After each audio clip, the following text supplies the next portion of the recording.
Buniani didakwa melanggar Undang-Undang ITE karena mengedit dan menyebarkan video pidato mantan Gubernur DKI Jakarta Ahok. Dalam sidang lanjutan yang digelar pada siang tadi, jaksa menolak seluruh eksepsi atau pembelaan Buniani. Jaksa meminta majelis hakim untuk tetap melanjutkan persidangan sesuai dengan dakwaan jaksa penuntut umum. Buniani dan tim kuasa hukumnya sempat meminta untuk menjawab kembali tanggapan jaksa karena menganggap dakwaan tidak sesuai dengan proses penyidikan yang selama ini dilakukan. Namun majelis hakim yang diketuai Hakim M. Sabto menolak permintaan Buniani dan menunda persidangan untuk kembali dilanjutkan pada Selasa pekan depan dengan agenda pembacaan putusan sela. Jaksa mendakwa Buniani telah melakukan pelanggaran Undang-Undang ITE dengan mengedit dan menyebarkan materi video yang bukan haknya, yakni memotong video pidato mantan Gubernur DKI Jakarta Basuki Cahayapurnama di Kepulauan Seribu yang memicu kontroversi. Itu mengenai diterapkannya pasal 32 ayat 2 kepada saya. Nah, kalau kita kan keberatan itu kan karena saya belum pernah diperiksa kan. Nah, itu keberatan kita. Lalu dikasih tanggapan oleh mereka. Memang diakui oleh mereka bahwa dakwaan itu dilakukan berdasarkan resume. Intisari dari penyidikan. Tidak ada di penyidikan, tetapi tiba-tiba muncul di resume, di rangkuman dari penyidikan. Polda Metro Jaya menetapkan status tersangka terhadap Buniani, pengunggah video pidato Basuki Cahayapurnama di Pulau Seribu tentang surat Al-Maidah ayat 51 yang kemudian menimbulkan polemik dugaan penistaan agama. Penetapan status tersangka kepada Buniani ini berdasarkan laporan terkait tindak pidana penghasutan yang berbau sara.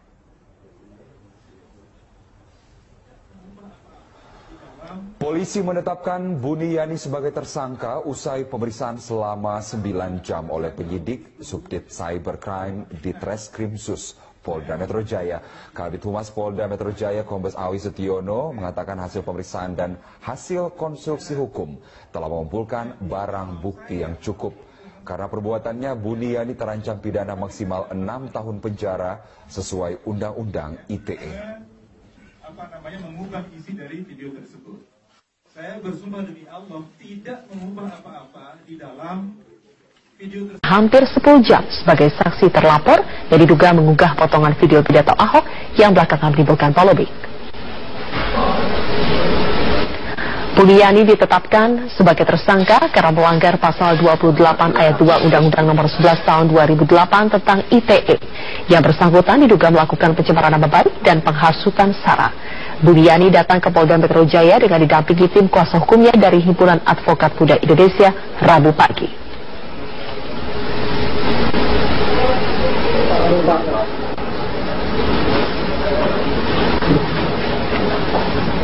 Buniani diperiksa atas laporan komunitas advokat muda Basuki Jarot dengan dugaan penyebaran fitnah. Buni membawa sejumlah bukti pendukung, diantaranya bantahan bahwa dirinya bukan pengunggah pertama potongan video pidato Ahok ke media sosial.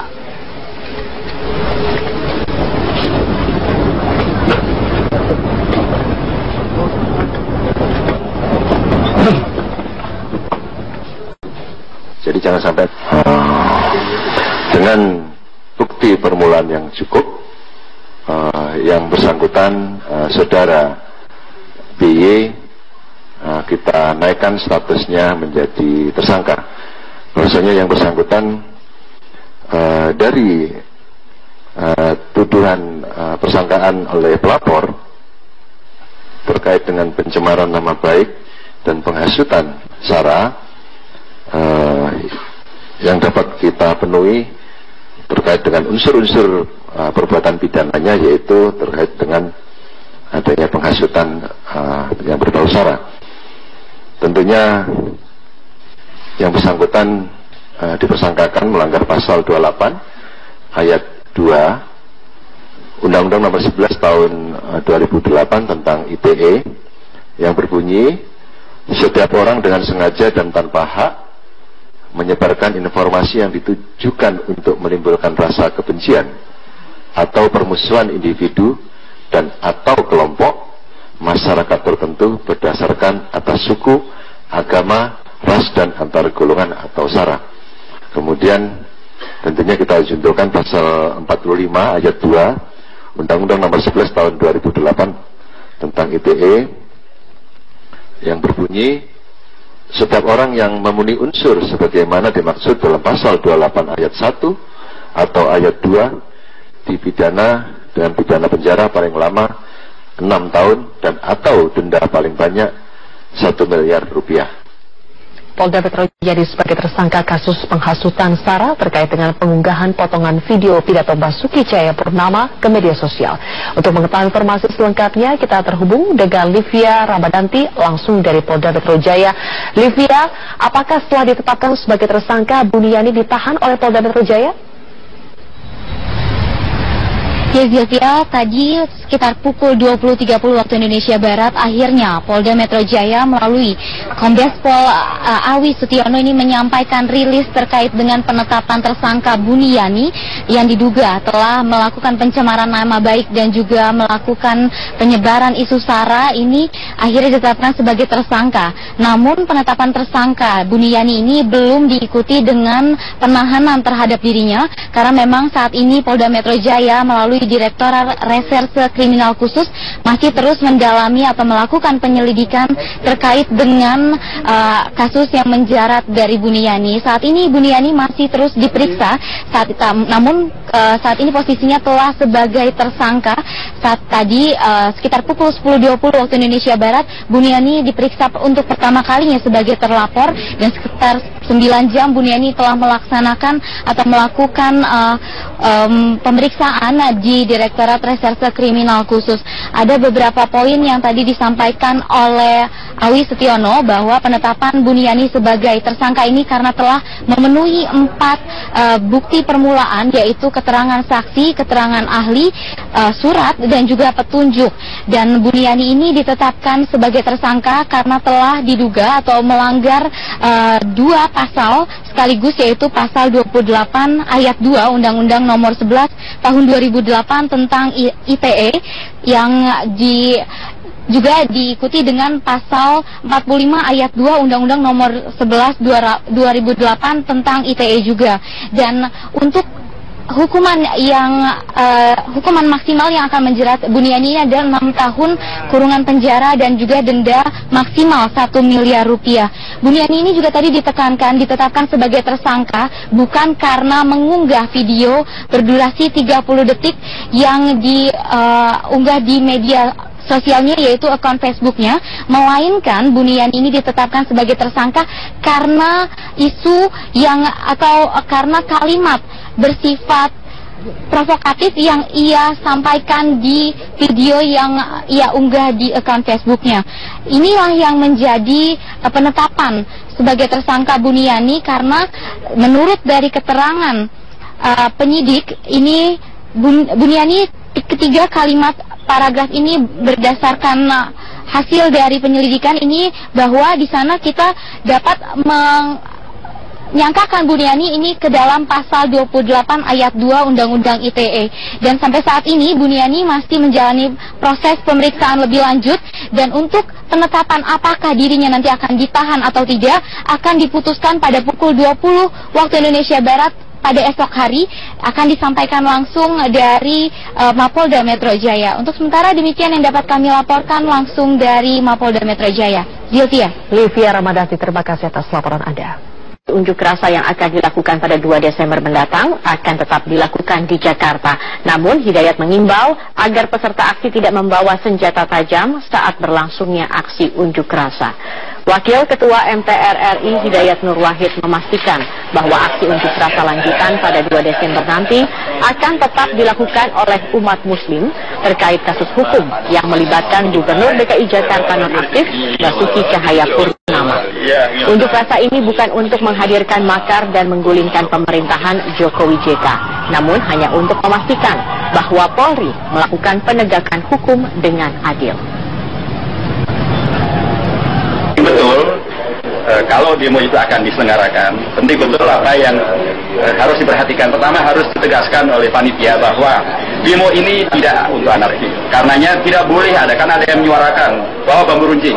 Panitia harus mengatakan tidak boleh bawa bambu runcing. Yang akan bawa bambu runcing silahkan tangkap oleh petugas. Lalu ditegaskan tidak boleh ada yang membawa senjata tajam, tidak boleh ada apalagi membawa hal yang guna akan menghadirkan anarki maupun juga kekerasan-kekerasan. Harus. Panglima TNI Jenderal Gatot Nurmantio menegaskan bahwa segala tindak upaya pemecah belah bangsa akan ditindak sesuai aturan yang ada. Panglima juga kembali meminta untuk tidak lagi digelar unjuk rasa, terlebih jika unjuk rasa mengganggu ketertiban umum. Tapi Indonesia adalah milik kita bersama. Maka aturan bersama yang kita patuhi. Jangan sok-sokan. Pahlawan-pahlawan kita dengan keringat, tenaga, darah dan nyawa. Jangan merasa ini punya yang satu kelompok, tidak, mulai kita bersama. Ya. Kami akan kembali pemirsa dengan informasi lainnya, di antaranya pengunggah potongan video pidato Ahok Buniani hari ini menjalani pemeriksaan diperiksa sebagai terlapor. Buniani datang ke Polda Metro Jaya dengan didampingi tim kuasa hukumnya dari Himpunan Advokat Muda Indonesia. Kali ini Buniani diperiksa atas laporan komunitas advokat muda Basuki Jarot dengan dugaan penyebaran fitnah. Budi membawa sejumlah bukti pendukung, diantaranya bantahan bahwa ia bukan pengunggah pertama potongan video pidato Ahok ke media sosial. Budi pun telah menyiapkan ahli teknologi informasi, agama, dan hukum pidana.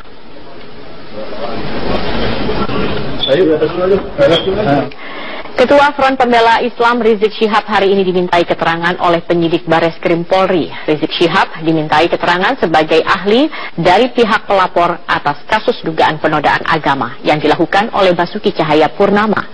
Usai diperiksa selama 3 jam, Rizik mengaku telah memberikan keterangan tambahan guna menyempurnakan berita acara pemeriksaan terhadap dirinya sebagai ahli agama dari pihak pelapor, yakni Ketua FPI DKI Jakarta Muhsin Alatas.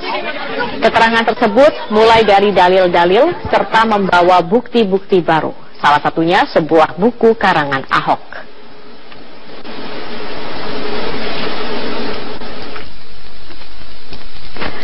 Berkas perkara dugaan bahkan untuk berjalan sejauh 100 meter saja membutuhkan waktu hampir 2 jam.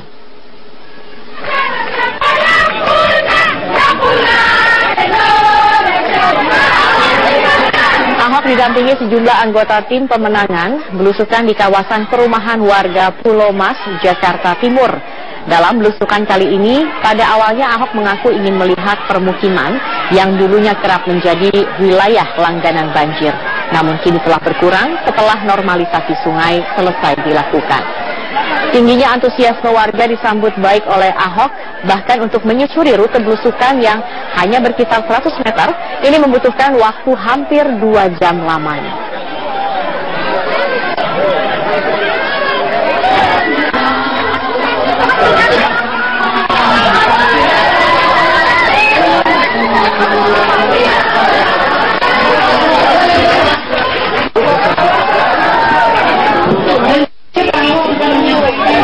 Untuk kebaikan DKI Jakarta.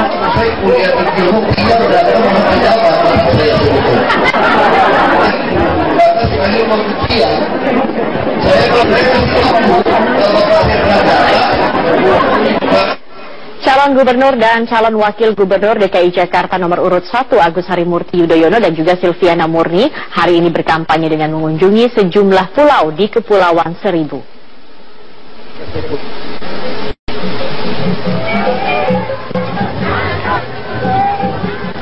Kedatangan Agus dan Silvi disambut warga Pulau Kelapa, Kepulauan Seribu dari kapal yang mereka tumpangi. Dalam kunjungannya, Agus Silvi mendengarkan aspirasi warga mengenai fasilitas kesehatan dan sulitnya mendapatkan air bersih untuk kebutuhan sehari-hari. Agus Silvi berjanji jika nanti mereka terpilih akan mewujudkan keinginan dan memperhatikan nasib warga Kepulauan Seribu. Di sela-sela kunjungannya, Agus sempat menanggapi kisruh yang terjadi di partai berlambang Ka'bah. Menurut Agus, dirinya tidak akan mencampuri urusan internal Partai Persatuan Pembangunan dan akan tetap fokus untuk berkampanye. Mungkin salah, saya tidak ingin mencampuri urusan internal dari P3. Tidak ada masalah dengan kami akan terus fokus dengan strategi. Makasih ya, makasih ya. Sementara itu calon wakil gubernur DKI Sandiaga Uno melakukan kampanye di Kelurahan Balimester, Jatinegara, Jakarta Timur. Sandi memastikan program KJP Plus akan dilakukan secara merata jika nanti mereka terpilih. Calon wakil gubernur DKI Jakarta nomor urut 3 Sandiaga Uno hari ini belusukan ke Kelurahan Balimester, Jatinegara, Jakarta Timur. Kedatangan Sandi disambut oleh ratusan warga Jalan Wedal. Dalam belusukannya, Sandi mempromosikan salah satu program andalannya, yaitu Kartu Jakarta Pintar atau KJP Plus. Sandi memastikan program KJP Plus akan merata untuk warga yang membutuhkan. Sandiaga juga tengah mengkaji besaran nilai bantuan langsung tunai untuk warga Jakarta. KJP apa?